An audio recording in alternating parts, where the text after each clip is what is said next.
बहुत बार ऐसा होता है, बहुत सारे बच्चों के साथ होता है, मेरे साथ भी हुआ है। जब मुझे मुझे ऐसा फील होता है, जब मेरे साथ वालों का सिलेक्शन होगा, आप लोगों के साथ वालों का सिलेक्शन होगा और आपका नहीं होगा, तो आप डेफिनेटली बोलोगे काश मैं थोड़ा पढ़ लेता।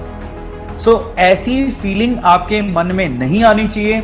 उसी के लिए आपको अभी पढ़ना है और इतना मन लगा के पढ़ना है ना कि आपको सबको यह साबित करना है कि यार नहीं, आप भी कुछ कर सकते हो।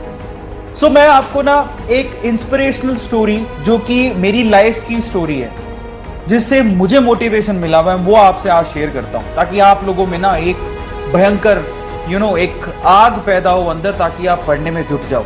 ठीक है। हुआ कुछ यूं, मैं कॉलेज में था और कॉलेज में पता क्या होता है, फर्स्ट ईयर में जब हम जाते हैं ना, तो ऐसे आपके साथ भी होगा शायद, और कई लोगों के साथ 10th से 11th में ऐसा कुछ होता है, क्योंकि 10th में हम बच्चे होते हैं, 10th से 11th में जैसे एंटर आते हैं, भैया हम हाई स्कूल में आ गए, तो पर लग जाते हैं, समझ रहे हो, पर लग जाते हैं। उसका पढ़ना वढ़ना तो भाई राम भरोसे, कहाँ कहाँ बिजी हो जाते हैं, मॉडलिंग में, जिमिंग में, लड़कियों के पीछे, गेमिंग में, पढ़ने में तो ध्यान ही नहीं है भाई साहब का, सोने में। कई लोग तो भाई बहुत पढ़ लिए, 10th तक हो गया। मैं आपको बताता हूँ, ऐसा सेम चीज़ मेरे साथ भी हुआ था जब मैं अपने कॉलेज के फर्स्ट ईयर में था। हवा लग गई, हवा लगने के बाद खूब मस्ती, है ना, मस्ती में मैं बता नहीं सकता, बट हाँ खूब मस्ती। कॉलेज जाना बंद, कुछ नहीं, बस ध्यान ही नहीं था पढ़ाई के अंदर। मैं ये भूल गया था कि मेरे फादर ने मतलब बहुत मेहनत से मुझे पढ़ा लिखा के यहाँ पर भेजा है। मैं ये भूल गया था कि मैंने खुद ने भी बहुत मेहनत करी है इस कॉलेज तक आने के लिए, लेकिन फर्स्ट ईयर के हवा के चक्कर में बिल्कुल सब कुछ मतलब एकदम तहस नहस हो गया था, मैं कॉलेज जाता ही नहीं था। सेम चीज़ बहुत लोगों के साथ 11th में स्कूल में होती है, 12th में स्कूल में होती है, वो लोग ध्यान ही नहीं देते पढ़ाई में। तो मैं रेगुलरली नहीं जाता था, तो मैं एक इंटरनल भी नहीं दे पाया था, लेकिन फिर भी मैं पढ़ाई नहीं कर रहा था। मतलब ये हालत थी मेरे कॉलेज टाइम में, फर्स्ट ईयर की बात कर रहा हूं मैं, तो आप बहुत ध्यान से सुनिएगा। मतलब मैं फुल हवा में था, जबकि मैं स्कूल में बहुत अच्छा था, टॉपर था, पढ़ाई करता था, लेकिन मैं हवा में आ गया था। ऐसा बहुत सारे लोगों के साथ 10th से 11th में होता है।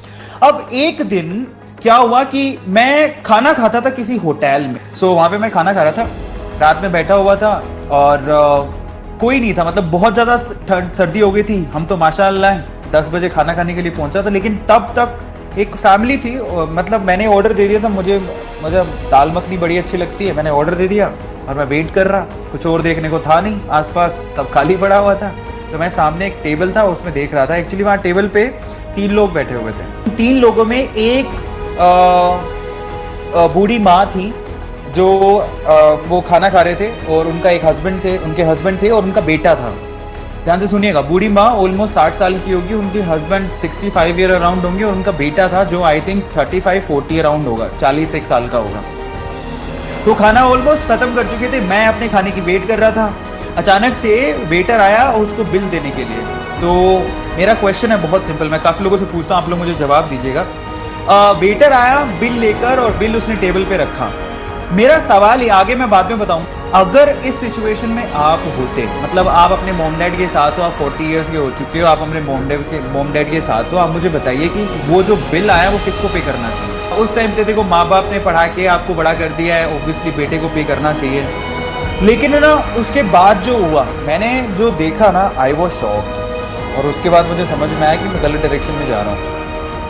एक्चुअली में क्या हुआ, जब वो बिल आया तो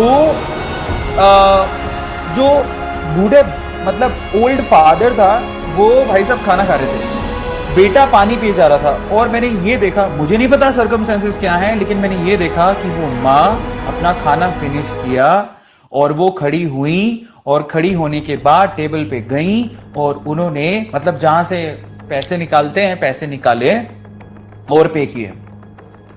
एंड आई वाज शॉक्ड। मुझे नहीं पता उनकी सिचुएशन क्या थी, मैं नहीं जानता, लेकिन ये जब हुआ तो मेरी मतलब दिमाग की घंटी बजी। मैंने कहा भाई साहब कुछ तो गलत हो रहा है, और अगर इसकी सिचुएशन पे मैं होता और मैं अगर ऐसा ही ट्रीट कर रहा होता, इसका मतलब मैंने जिंदगी में कुछ नहीं किया। मतलब आप समझिए कि आप सब लोगों को बोल रहा हूं, ध्यान से सुनिएगा, कि अगर आप अपनी लाइफ में 35-40 साल के होने के बाद भी अगर अपने माँ बाप को आप खाना नहीं खिला सकते हो एक सिंपल से होटल में, इसका मतलब आप लाइफ में कुछ नहीं किए। और मैं नहीं चाहता हूं, मैंने उस दिन क्या सबक लिया, मैं नहीं चाहता कि ये दिन मुझे देखना पड़े, इसीलिए मैंने चेंज किया अपने आप को। मैं नहीं चाहता कि ये दिन मुझे देखना पड़े कि मैं खुद को फीड नहीं कर पा रहा, खुद के माँ बाप को फीड नहीं कर पा रहा, ऐसा दिन मुझे नहीं देखना। Then I have started hard working on me. Okay, then I have started studying. मैंने स्टार्ट कर दिया पढ़ाई करना, कॉलेज जाना शुरू कर दिया, और उसके बाद बिलीव इट और नॉट गाइज, मैं उस कॉलेज में सेकंड टॉपर था, सिल्वर मेडलिस्ट था। और मैं आप सबसे कहता हूं कि आप लोगों को, मैं सबको बोल रहा हूं, ध्यान से सुनिएगा, ऐसा दिन आपको भी नहीं देखना। मतलब क्या आप में से कोई ऐसा है जो ऐसा दिन देखना चाहता है कि आप अपने माँ बाप को एक अच्छे से होटल में खाना नहीं खिला सको? ऐसा कौन है? कोई नहीं। सब लोग चाहते हैं कि कम से कम यार माँ बाप इतना हमारे लिए कर रहे हैं कि हम लोग उनको एक अच्छे होटल में खाना खिला सकें, उनकी सेवा कर सकें। इतना तो होगा ना। तो उसके लिए आपको अगर नहीं कर पाए तो उस दिन आप जरूर बोलोगे काश मैं पढ़ लेता। मैं आप सबसे कहता हूं कि वो दिन आप लोगों को नहीं देखना, और अगर आप नहीं देखना चाहते तो मैं आप सबसे कहता हूं आज अभी इसी वक्त से पढ़ना शुरू कर दो। आज